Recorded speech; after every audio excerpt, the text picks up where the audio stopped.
मुझसे पहली सी मोहब्बत मेरे महबूब ना मान, मैंने समझा था कि तू है तो दरख्शां है हयात, तेरा गम है तो गमे दहर का झगड़ा क्या, तेरी सूरत से है आलम में बहारों को साबात, तेरी आंखों के सिवा दुनिया में रखा क्या। डॉक्टर अयूब मिर्जा अपनी किताब हम के अजनबी ठहरे में कहते हैं कि मैंने फैज़ अहमद फैज़ से पूछा कि आपने कभी मोहब्बत की है। फैज़ साहब ने कहा हाँ कई बार की है। मैंने कहा वाकई की है।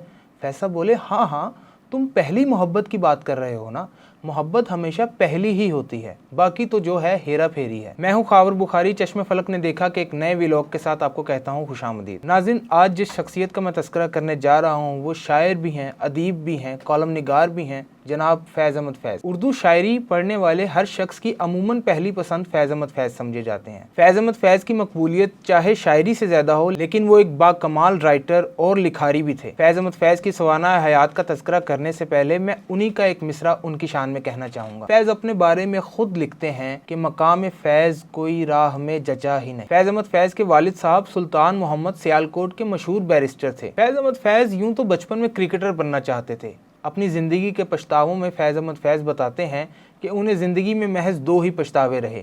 एक ये कि वो टेस्ट क्रिकेटर नहीं बन पाए और दूसरा ये कि वो कुरान को हिफ्ज़ नहीं कर पाए।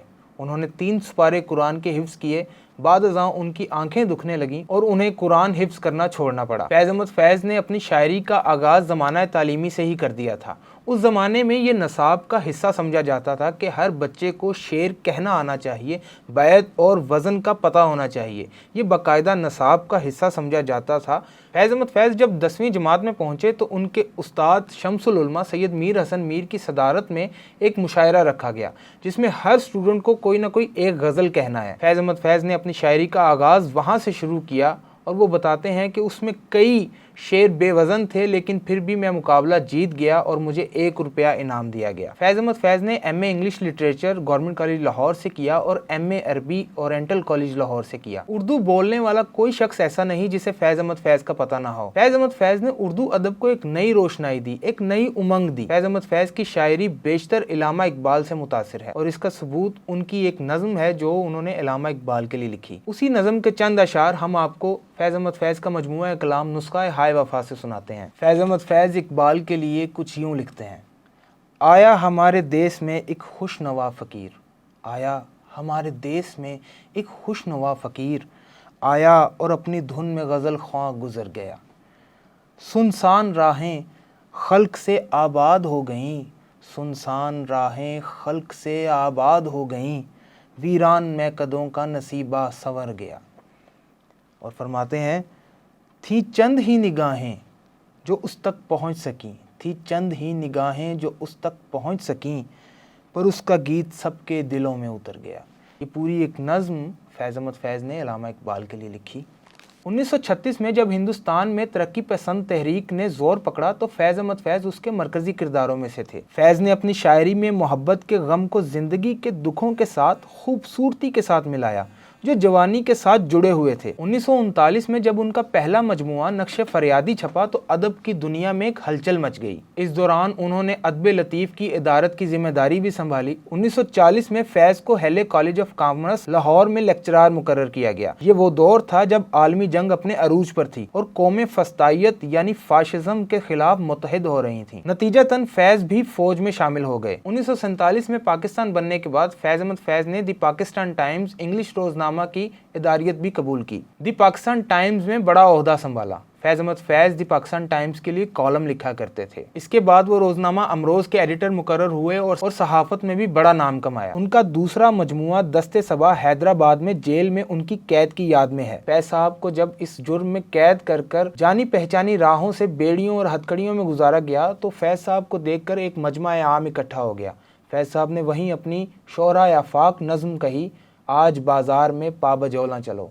उसके चंद अशार हम आपके गोश गुजार करते हैं। चश्मे नम जाने शोरीदा काफ़ी नहीं, तोहमत इश्क पोशीदा काफ़ी नहीं, आज बाजार में पाबजौला चलो, दस्त अफशां चलो, मस्तो रक्सां चलो, खाक बरसर चलो, खूं बदामा चलो, राह तकता है सब शहर जाना, चलो हाकिम शहर भी मजमाए आम भी, तीरे इल्ज़ाम भी संग दुश्नाम भी, सुबह नाशाद भी रोज़े नाकाम भी, इनका दमसाज अपने सिवा कौन है, शहर जाना में अब्बास सफ़ा कौन है, دست قاتل کے شایاں رہا کون ہے، رخت دل باندھ لو دل فگارو چلو، پھر ہم ہی قتل ہو آئیں یارو چلو۔ فیض نے اپنی شاعری کا آغاز غزلوں سے کیا، لیکن نظم لکھنے والے شاعروں میں بھی ان کا نمایاں کردار ہے۔ فیض کو دونوں شکلوں کی شاعری میں معروف مقام حاصل ہے۔ فیض صاحب کی ایک اور نظم جو میرے دل کے انتہائی قریب ہے، عام طور پر ایک نظم میں صرف ایک ہی تاثر دیا جاتا ہے، لیکن اس نظم میں